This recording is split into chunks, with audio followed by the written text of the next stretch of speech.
નમસ્કાર, સ્વાગત છે તમારું લિમિટલેસ લાઈફમાં, જ્યાં સપનાઓને મળે છે પાંખો અને જિંદગી પોતાની અસલી ઉડાન ભરે છે.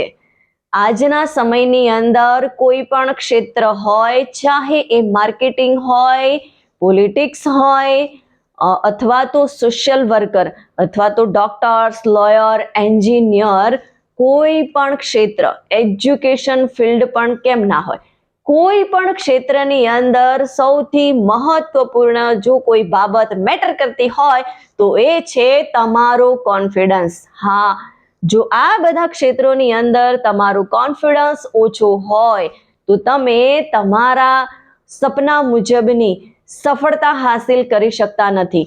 તમારું કોન્ફિડન્સ જો પાવરફુલ હોય તો તમે તમારા ક્ષેત્રની અંદર આગળ વધી શકો છો, તમે એ એચિવમેન્ટ મેળવી શકો છો જે તમે મેળવવા માંગતા હો. તો કોઈ પણ ક્ષેત્રની અંદર, જાહેર જીવનમાં કે કોઈ પણ જગ્યાએ, ઇવન સોશિયલી આપણે થોડી ઘણી વાત કરવી હોય તો પણ કોન્ફિડન્સ બહુ જ મેટર કરે છે. જો આપણો કોન્ફિડન્સ લો હોય તો આપણે આગળ વધી શકતા નથી, પોતાની વાત રજૂ કરી શકતા નથી. તો કોન્ફિડન્સ ખૂબ જ મેટર કરે છે અને એના માટે આજે આપણે કોન્ફિડન્સને કઈ રીતે વધારે એક્ટિવ કરી શકીએ, જો આપણો કોન્ફિડન્સ લો છે તો એને આપણે કઈ રીતે વધારી શકીએ છીએ, એના વિશે આ વિડીયોના માધ્યમથી હું તમને કેટલાક ફોર્મ્યુલા બતાવવાની છું, જેને ફોલો કરીને તમે તમારો કોન્ફિડન્સ વધારી શકો છો. કેમ કે કોન્ફિડન્સ જે છે એ શીખી શકાય છે, એ પેદા થતો નથી. તો ખરેખર આપણે એ સ્કિલ કેળવવા માટે આ વિડીયો ખરેખર તમને બહુ જ મદદરૂપ થશે. શું તમે પણ ક્યાંક ને ક્યાંક લો કોન્ફિડન્સ ફીલ કરો છો? કોઈ મીટિંગમાં બોલવું હોય અથવા તો જાહેરમાં કંઈ વાત કરવી હોય, સેલ્ફી લઈને એને અપલોડ કરવી હોય કે મીટિંગની અંદર પોતાનો ઓપિનિયન રાખવો હોય, આ બધી જ વખતે તમારા અંદરથી એક અવાજ આવે છે કે હું નહીં કરી શકું, મારાથી નહીં થાય, કદાચ ખોટું હશે તો. આ બાબત બતાવે છે કે તમારો કોન્ફિડન્સ લો છે. તો કોન્ફિડન્સને આપણે વધારવો ખૂબ જરૂરી છે અને કોન્ફિડન્સથી આપણે દરેક વ્યક્તિના દિલ જીતી શકીએ છીએ, દરેક વ્યક્તિની સામે આપણે વાત રજૂ કરી અને એમાં એની હા પુરાવી શકીએ છીએ. તો કોન્ફિડન્સ આગળ વધવા માટે ખૂબ જ મેટર કરે છે, એ ચાહે કોઈ પણ ક્ષેત્ર હોય. આપણે એવું વિચારીએ છીએ કે કોન્ફિડન્સ રહેવા માટે, કોન્ફિડન્સ આપણા અંદર બની રહે એના માટે સારું દેખાવું ખૂબ જરૂરી છે, સારું બોલવું ખૂબ જરૂરી છે. પણ વાત ખરેખર એ સાચી નથી. સાચી વાત તો એ છે કે જ્યારે આપણે બીજાની સાથે આપણી કમ્પેરિઝન કરવાનું શરૂ કરી દઈએ છીએ ત્યારે આપણો કોન્ફિડન્સ લો થતો જાય છે. આપણને એવું લાગે છે કે એ વ્યક્તિ પાવરફુલ છે, એ સારી રીતે બોલી શકે છે, એ સારી રીતે અને સારો દેખાય છે અને આપણો કોન્ફિડન્સ લો થઈ જાય છે. તો ખરેખર આપણે બીજાની સાથે કમ્પેરિઝન ના કરવી જોઈએ, કેમ કે દરેક વ્યક્તિની અંદર અદ્ભુત શક્તિઓ પડેલી છે, દરેક વ્યક્તિની અંદર એક સ્પેશિયલ ક્વોલિટી છે અને ઓળખી અને આપણે એમાં મહારથી હાસિલ કરી અને આગળ વધીશું તો આપણે પણ એ વ્યક્તિની જેમ કોન્ફિડન્ટ અને સારા દેખાઈ શકીએ છીએ. તો જરૂર છે આપણી અંદર કઈ શક્તિઓ પડેલી છે એને જાગૃત કરવાની, એને ઓળખવાની અને એમાં ઉપર કામ કરવાની. કોન્ફિડન્સ એવી રીતે નથી આવતો. કોન્ફિડન્સ જે છે એ પેદા થતો નથી, કોન્ફિડન્સ શીખવો પડે છે. તો ખરેખર આજે આપણે આ વિડીયોના માધ્યમથી કોન્ફિડન્સને કઈ રીતે આપણે વધારી શકીએ એ શીખવાના છીએ. અને ખરેખર આપણે બીજાની સાથે કમ્પેરિઝન કરવાનું છોડી દેવું જોઈએ. તમે કદાચ ક્યારેય એવું સાંભળ્યું છે કે એક ફૂલ બીજા ફૂલની ઈર્ષ્યા કરતું હોય?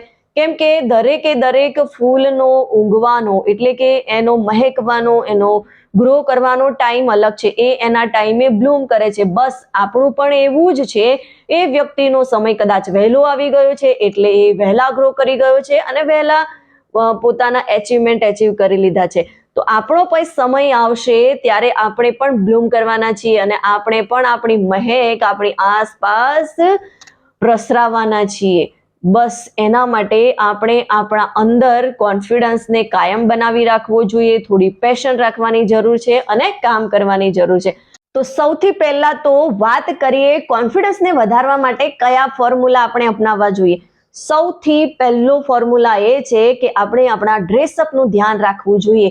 ડ્રેસઅપનું નામ લેતાની સાથે તમને થતું હશે કે આનો તો વરી કોન્ફિડન્સ સાથે શું સંબંધ છે? તો ઘણો સંબંધ છે. તમે જેવા કપડાં વેર કરો છો એવી એનર્જી ફીલ કરો છો, એવો કોન્ફિડન્સ તમે મહેસૂસ કરતા હો છો. આ ખુદ મેં મહેસૂસ કરેલી વસ્તુ છે અને મારો અનુભવ જ તમને શેર કરું છું. જ્યારે આપણે કોઈ મીટિંગમાં કે કોઈ બિઝનેસ ઇન્ટરવ્યૂ માટે જતા હોઈએ, કોઈક બિઝનેસ સેમિનારમાં જતા હોઈએ, તો એ પ્રમાણેનો અટાયર હશે તો આપણે એક અલગ ફિલિંગ સાથે, અલગ એનર્જી સાથે, અલગ કોન્ફિડન્સ સાથે આપણી રજૂઆત બીજા લોકો સામે રાખી શકીએ છીએ અને એનો કોન્ફિડન્સ કંઈક અલગ જ હોય છે.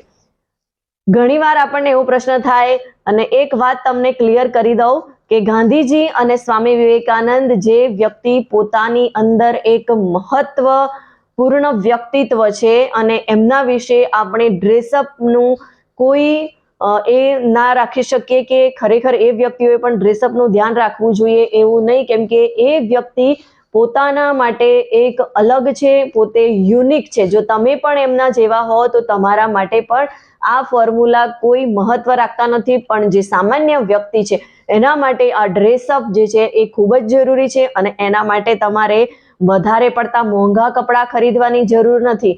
તમારી પાસે એક બે સરસ મજાના એવા અટાયર વાળા ડ્રેસઅપ છે તો એ પણ ચાલી જશે. એના માટે સ્પેશિયલી તમારે વધારે પડતા મની ખર્ચવાની જરૂર નથી. તો ખરેખર એવું ના કરતા કે વિડીયો જોઈને સારા સારા ડ્રેસઅપ લઈ આવીએ. એક બે ડ્રેસઅપથી પણ આપણે ચલાવી શકીએ છીએ. એ આપણા ઉપર છે કે આપણે કઈ રીતે આને કરેક્ટ કરવું અને કઈ રીતે આપણા ઉપર લેવું.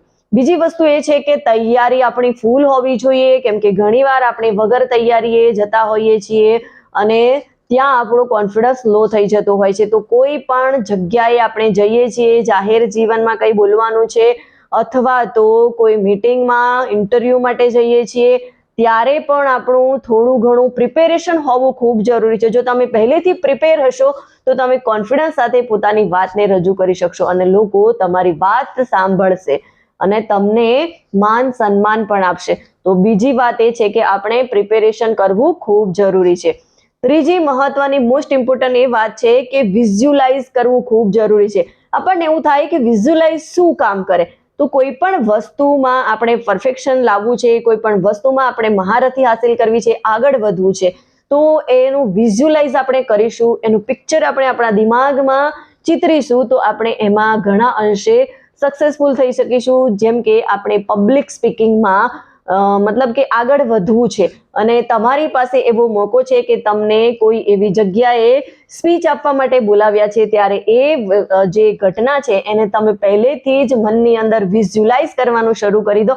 તમે મનની અંદર વિચારો કે હું સરસ મજાના હોલમાં ઘણા બધા એવા હજારો વ્યક્તિઓને સ્પીચ આપી રહ્યો છે. મારી સ્પીચ એટલી જબરજસ્ત છે કે લોકો બહુ જ હૃદયસ્પર્શી રીતે સાંભળી રહ્યા છે, એમના હૃદયને મારી સ્પીચ સ્પર્શી રહી છે, લોકોને ખૂબ એનર્જી મળી રહી છે અને મારી સ્પીચ સાંભળીને જબરજસ્ત તાળીઓ પાડે છે, સીટીઓ મારે છે, અવાજ કરે છે અને પોતાની લાઈફમાં બદલાવ લાવવા માટે તૈયાર છે. આવી રીતે તમે જે ઘટના જે બનવાની છે, તમે જે જગ્યાએ જવાના છો એને વિઝ્યુલાઇઝ કરશો તો ઓટોમેટિકલી તમારો કોન્ફિડન્સ વધી જશે અને તે સમયે તમારા કોન્ફિડન્સનું લેવલ અલગ હશે. તમે બહુ સરસ રીતે તમારી વાત એક્સપ્લેન કરી શકશો.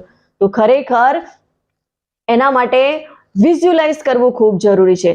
અને બીજો ફોર્મ્યુલા એ છે કે તમારે કંઈ પણ વસ્તુમાં મતલબ કે તમે ભૂલ કરો છો તો એનાથી ડરવાની જરૂર નથી, ભૂલોમાંથી શીખવાની જરૂર છે. અને હા, હંમેશા એક વાત એ જ રાખવાની કે એકની એક ભૂલ વારંવાર કરશો તો ખરેખર એ ભૂલમાંથી શીખવા જેવું નથી રહેતું. તમે એકવાર બે વાર કંઈક ભૂલ કરો છો તો એમાંથી શીખીને આગળ વધો. ત્યાં તમે એવું ના વિચારો કે મારાથી આ ભૂલ થઈ ગઈ છે તો હવે ફરીથી આ કામ હું નહીં કરી શકું, પણ એ ભૂલ કેમ થઈ, એમાં શું ખામી રહી ગઈ, શું કરવું જોઈએ તો આપણે વધારે સારી રીતે આગળ વધી શકીએ એવું વિચારી અને આગળ વધો. પણ મારાથી ભૂલો થઈ જશે એવું વિચારીને તમારા કોન્ફિડન્સને લો કરી અને આગળ વધવાનું છોડી ના દો. બીજી મહત્વની ફોર્મ્યુલા એ છે કે કોઈ પણ ક્ષેત્રની અંદર મહારથી હાસિલ કરી લો, માસ્ટર બની જાઓ. કે તમે જે કઈ ફિલ્ડમાં છો એ ફિલ્ડના જો તમે માસ્ટર ખેલાડી બની જશો તો તમે ક્યારેય કોન્ફિડન્ટ લો નહીં ફીલ કરો અને હંમેશા આગળ વધશો. જેમ કે સચિન તેંડુલકર છે, એ એક ફેમસ ક્રિકેટર છે, માસ્ટરી એને હાસિલ કરી છે. એ ક્યારેય એવું નહીં વિચારતો હોય કે હું ભણ્યો નથી, એટલે મારાથી નહીં થાય. તો આપણે પણ એક એવા ફિલ્ડની અંદર મહારથી હાસિલ કરી લેવી જોઈએ જેથી આપણે બીજા ક્ષેત્રની અંદર થોડા ડીમ છીએ, થોડા વીક છીએ, તો એ વીક પોઈન્ટ આપણા કોન્ફિડન્સને લો ના કરે. એટલે ખરેખર આપણે એક એવી વિશિષ્ટ બાબત ઉપર મહારત હાસિલ કરવી ખૂબ જરૂરી છે. અને એક મહત્વની વાત, એક મહત્વનો ફોર્મ્યુલા આજે આપણે જોઈ રહ્યા છીએ કે ઇંગ્લિશની બોલબાલા વધતી જાય છે.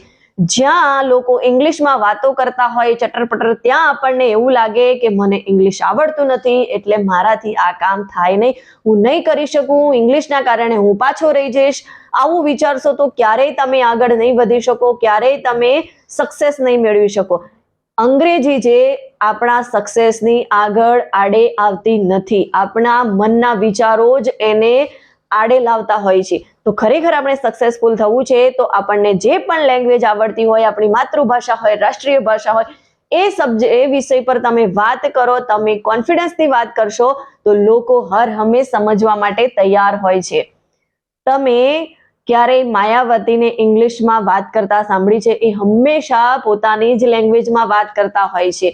એવી જ રીતે યુપીના યોગી આદિત્યનાથ એ જ્યારે પણ વાત કરે છે, આપણી રાષ્ટ્રીય ભાષા હિન્દીમાં વાત કરતા હોય છે, ક્યારેય એમને ઇંગ્લિશમાં બોલતા તમે સાંભળ્યા નહીં હોય. એટલા કોન્ફિડન્સ સાથે એ પોતાની વાત રજૂ કરતા હોય છે. તો આપણે પણ ભાષાઓના જે છે એમાં બ્રહ્મમાં ના રહેવું જોઈએ. આપણી જે ભાષા છે એ ભાષા સાથે આપણે આગળ વધવું જોઈએ. અને મોસ્ટ ઇમ્પોર્ટન્ટ વાત કે આપણે ડેઈલી જે પણ મહત્વનું કામ છે એને પહેલા પૂર્ણ કરવું જોઈએ. અને સૌથી સિક્રેટ વાત, રોજ આપણે જે કરવાની છે, જે સિમ્પલ ટ્રીક છે, રોજ 10 સેકન્ડ એટલે કે 2 મિનિટ્સ તમે આ કરશો રોજ, તો તમે ખરેખર તમારા કોન્ફિડન્સને ખૂબ જ મજબૂત બનાવી શકશો. રોજ તમારે સવારે 2 મિનિટ મિરરની સામે ઊભા રહી જવાનું છે અને અરીસામાં જોઈ અને પોતાની જાતને સારા એવા બ્લેસિંગ આપવાના છે. તમારે કહેવાનું છે કે હું દરેક કામ આસાનીથી કરી શકું છું, હું પરફેક્ટ નહીં પણ હું પ્રોગ્રેસમાં છું. અને પોતાને હંમેશા કહેતા રહો કે હું બેટર છું આજે અને આવતીકાલે આનાથી પણ વધારે બેટર બનીશ. આવી રીતે તમે પોતાને કંઈક ને કંઈક વાતો કરતા રહેશો તો એના કારણે તમે ઘણા બધા આગળ વધશો. કેમ કે દરરોજ પોઝિટિવલી પોતાને સારા એવી પોઝિટિવ વાતોમાં, ટોનમાં તમે એડ્રેસ કરતા રહેશો તો તમારા દિમાગની અંદર એક સારા એવા હોર્મોન્સ એટલે કે તમારા બ્રેનની અંદર ટ્રસ્ટ હોર્મોન જે છે એ રિડ્યુસ થાય છે. એટલે કે ઓક્સિટોન રિલીઝ થાય છે જે આપણને ફેર અને એટલે કે ડર અને ડાઉટથી બચાવે છે. તો ખરેખર આપણે આપણી જાત સાથે સેલ્ફ ટોક કરવું જોઈએ અને એ પણ પોઝિટિવ વેમાં. અને હા, કોન્ફિડન્સ ફક્ત હું કરી શકીશ એવું બોલવાથી નથી આવતું. પોતાનાથી નારાજ રહેવાનું છોડતા શીખશો, પોતાને માફ કરવાનું શીખશો અને રોજ પોતાને એવું કહેવાનું શરૂ કરશો કે હું કાલના કરતા બેટર છું અને આવતીકાલે આજના કરતા બેટર બનીશ. અને હા, ગ્રોથનો મતલબ બીજાથી આગળ વધી જવું નહીં, પણ આપણે પોતાનાથી આગળ વધવું એ હોય છે. કોન્ફિડન્સ મેકઅપ જેવો નથી, એ ઇનર ગ્લો છે. એ ત્યારે જ આવે છે જ્યારે આપણે પોતાની જાતને પ્રેમ કરીએ છીએ, સેલ્ફ લવ ડેવલપ કરીએ છીએ, પોતાને ઓળખીએ છીએ, ત્યારે જ આપણે કોન્ફિડન્સને મેળવી શકીએ છીએ. અને હંમેશા રોજ 2 મિનિટ મિરરની સામે ઊભા રહી જાઓ અને પોતાની જાતને કહેવાનું શરૂ કરી દો, હું કરી શકીશ, હું કાફી છું. અને પછી તમે જુઓ કે તમે કેટલા કોન્ફિડન્સ બનો છો. અને હા, જો તમે પણ આજથી કોન્ફિડન્સ એક્ટિવિટી શરૂ કરવાના હો તો કમેન્ટમાં લખો, હું કાફી છું, હું કરી શકું છું. અને આ વિડીયો જો તમને ગમ્યો હોય તો એને લાઈક કરો, શેર કરો અને મારી આ ચેનલને સબસ્ક્રાઇબ કરો. મળીશું નવા વિડીયો સાથે. ત્યાં સુધી रुको मत, आगे बढ़ो और लिमिटलेस लाइफ का मतलब है बड़ा सोचो, बेखौफ जियो.